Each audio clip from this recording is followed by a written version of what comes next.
Although I had another game planned for this week's review, some hardware problems caused me to change direction and do something else. And for that, I chose a free game that I had played a few times in my childhood. That game is called Cyberdogs. It's made by one dude and was released as freeware. It's very simple in nature.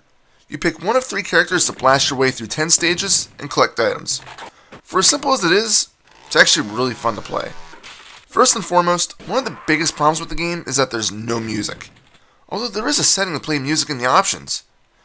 Yet the game does have sound effects, and they're primarily ripped right from Doom. This game seems too quiet. Let's make this a bit more appropriate.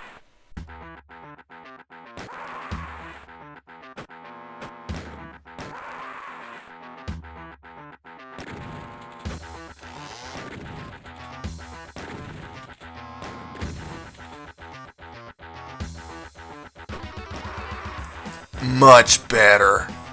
I talk about the story, but there really isn't one. So that's one area I could bypass and move on to the gameplay.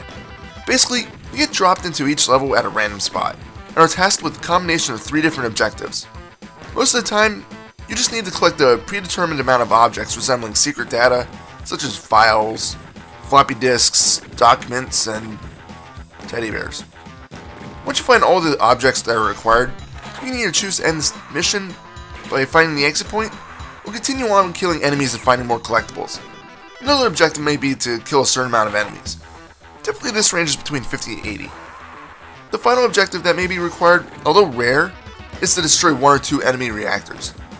The objectives are there just to give you something to do. Each stage is basically a very large square maze-like room with randomly generated walls. You can explore as much or as little of it as you wish, but for the most part you're going to want to roam around for a bit. The reason for this is that you get money for all collectibles, kills, and destruction that you cause. This money is used to buy armor upgrades, lives, chainsaw levels, guns, and ammo. I'll get to that in a bit. So you start at a random point in the level and can decide exactly where you want to go. But what about getting lost? Well, you don't have to worry about that because there is a map available, viewed by pressing, by default, F1. I usually change this to shift though, just because it's much easier to use. This map shows you the part of the stage that you've explored, as well as the exit point and reactors. If you've gotten close to collectibles or armor, this will also appear on the map as red or blue dots. But in order to see those, you have to have been within a few yards of them. This can be very helpful though, because you can bring up the map every few minutes or so to see if you're missing anything.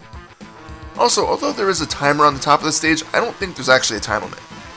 Instead, if you complete a stage by the specified time, you'll obtain a bonus 50 credits per second saved. It's a good motivation to try to complete a level quickly, but at the same time, you can cause more damage, kill more enemies, and find all of the collectibles to get even more money. So it's really down to whether or not you want to risk the danger, or try to escape with your life. This is mainly because the game starts easy, but gets incredibly difficult later on in the campaign. In fact, I've saved a little money by buying all 5 levels of the chainsaw in the first level, because you just encounter the basic enemies. These guys aren't a huge threat and don't deal much damage, so it's very simple to walk up to them and kill them with the melee attack. However, typically starting in the second level, you'll encounter enemies that can tear you to bits if you get too close. In fact, let me talk about the melee quick.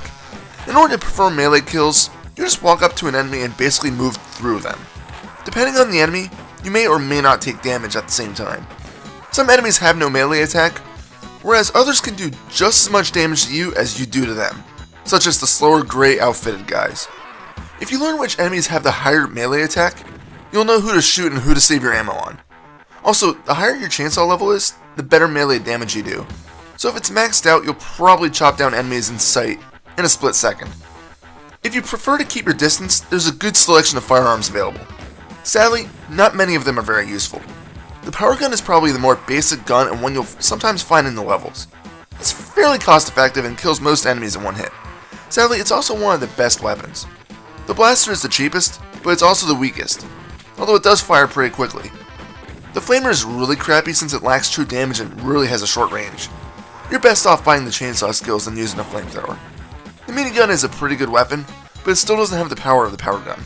Finally, both the launcher and mega gun are explosive weapons, but the range is the biggest difference. The launcher is more like a grenade launcher, whereas the mega gun is more like a rocket launcher. Both are extremely helpful in later levels. If you do find a weapon during a mission, you can choose to sell it when you're in armory screen. This is helpful when you find a gun like the blaster or flamer and don't ever plan on using it, since you can sell it for cold hard cash and get something you actually want. So let's say you are running in real danger of getting a game over and need to make an emergency exit. Well, it is possible at a cost. You can exit the stage by hitting the exit pad at any time, and you also get to keep all of your cash, but you are forced to start the mission over. This feature does suck in a way if you accidentally exit when you only need one more collectible, but at the same time, it's great if you need to evacuate to get more ammo or just take a breather because you had a fraction of your life left and no extra lives. I already mentioned that there are 3 playable characters. Their names are Ice, Warbaby, and Jones. Jones must be the new guy, just because he has such a plain name. But other than the looks, all 3 of these guys play the exact same way. They all have the exact same health and ammo, so it's really just down to who you want to play as. Although each level is primarily the same thing, each one amps up the collectibles that you're forced to get and the enemy types. In the 9th and 10th mission, it's not uncommon to get completely mobbed by enemies that will tear you apart, so it's almost required to get the explosive weapon. That way, the explosion takes care of more than one enemy at a time, and you're not forced to individually shoot every foe coming at you. Finally, there's sadly no save system. Normally I wouldn't care, but the game also doesn't save your control settings. I always changed everything so that control was to shoot, alt is to change weapons, and shift is to bring up the map.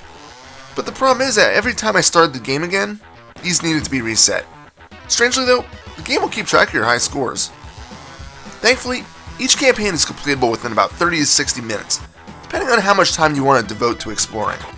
Since there are 3 possible campaigns that you can choose from, you're looking at probably a 3 to 4 hour expedition. There's also a 2-player mode, where the game goes to split screen. If both players are close to each other, the screens merge together and will only split again when the players venture too far away. It's a great system and does make the game slightly easier. It's actually really fun to play too, and it's definitely worth trying it out if you have a friend willing to sit down for a while next to you. Cyberdogs is a fun game, especially because it's free. Sure, it's not perfect, but it's definitely something that can keep you occupied for a short time.